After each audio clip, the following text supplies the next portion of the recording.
देशाला देशोधडीला लावून 2024ला सुद्धा पुन्हा एकदा जर भाजपा आली तर आपला विकास कसा होणार?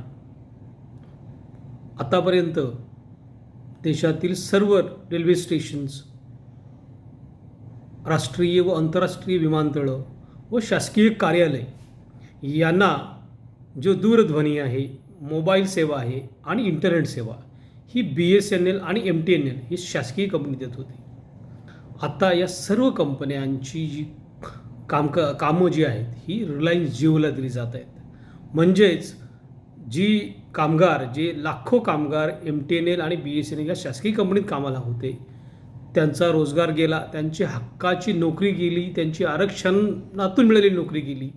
म्हणजेच आपला विकास हा अधोगतीकडे जाणार आहे.